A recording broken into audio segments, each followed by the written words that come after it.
Hey, what's going on YouTube? Alabama Reloader here. So time to put a bow on this project, 243 Winchester. We're done. This is the project for my buddy Adam and his son, and it's turned out pretty good. I was pleased with how the final load has turned out, and then also I swapped the scope over. I showed that in the last video where I talked about BDC reticles. Go watch that video. Switched the Nikon Pro Staff. What is it? That Nikon Buckmasters 3-9x40 with the BDC reticle in it. Swapped it out with a primary arms SLX Hunter scope 4-12x40 millimeter. This guy, actually, I got the empty box sitting right here. So swapped it out with this. This has just a standard duplex reticle in it, and I go over, my reasoning why. I go over that in the other video, so go check it out if you're interested. But he still has to lay eyes on it, check it out, make sure it's what he's going to want on the rifle itself once I give it back to him. So he might say no. I might still have to swap it back to the previous scope, but that's what I put on there for this final kind of load validation. Got it sighted in. Ended up shooting 10 rounds of the 50 that I had loaded up. That was with the 38.2 grains of IMR 4895 at a cartridge overall length. I think it's like 2.625, something like that. Using the Spear 85 grain boat tail Spitzer point projectile. Where's it at? That guy.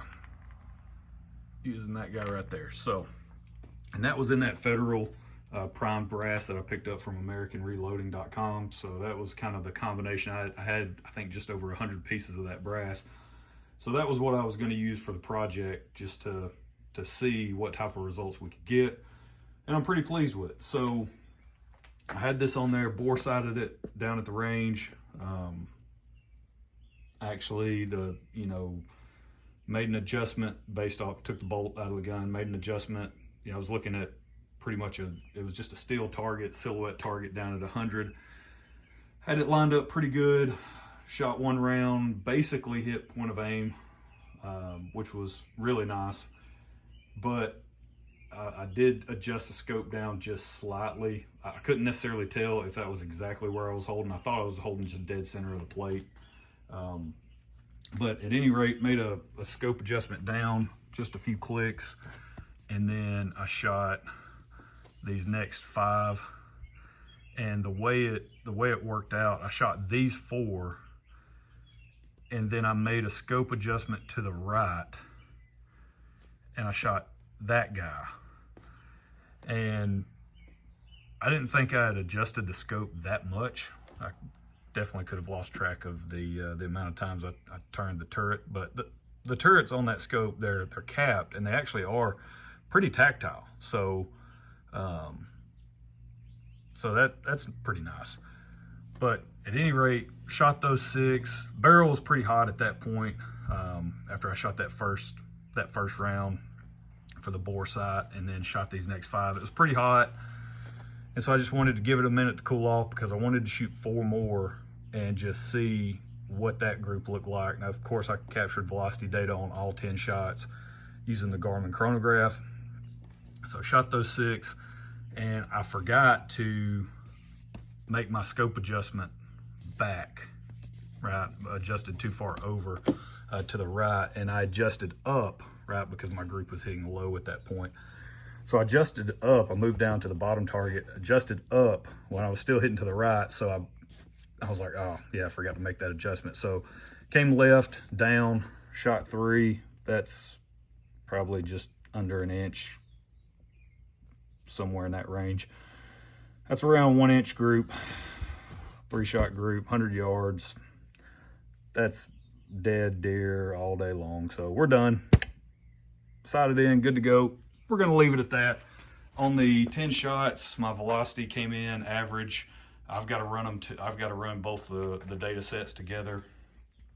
The first one, I think I was right at 3,000. And then the second one, I believe I was at like 30, 31. Oh no, excuse me. The first one I was at like 3,100. Those 6 shots. I think my average was like 3,100. The second one, I was at like 3,110 was my average across 4 shots. So for the 10 combined, I'm somewhere in that range, right? 31 to 3,110 in that ballpark. SD on the first 6 was like 16. SD on the second 4 was like 3. So that'd probably tighten up that first 6, combine them, that SD is going to drop just slightly. So we're probably somewhere around, an SD, maybe 14, 13, 14, 15, something like that. More than adequate. A lot of people get hung up on ballistic coefficient, SDs, all that stuff, extreme spreads. They get so wrapped around the axle about that when this particular load is going to be used to kill a deer at probably 200 and in.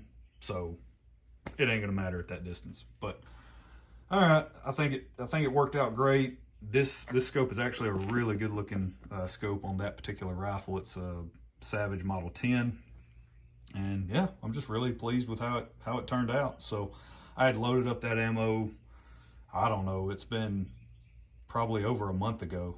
I loaded up those 50 rounds, and they just been sitting in the house, and I got to thinking about swapping that scope over, and so I did. And I just wanted to double check the ammo, make sure, and that's around that 3110 mark. That's the same velocities I was getting when I was initially testing that charge weight back a handful of months ago. So it's good to see that it's still hanging around that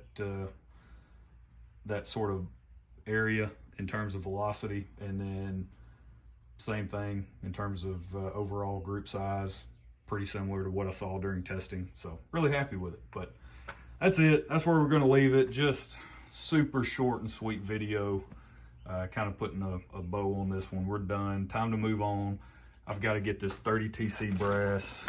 I got to get this stuff processed, so I got to get it resized, trim, chamfer, deburr, all that, blah, blah, blah, to the case mouth. And then same thing for some, I believe this is 25-06. So we still got a lot of work to do on 25-06. I got some work to do on 270 Winchester. So yeah, here's some other 243 stuff I want to go ahead and load up for that rim arms 700. So a lot more stuff coming. You guys stay tuned. So that's it. That's where we're going to leave it. Short video. We'll catch y'all next time. Y'all have a good one.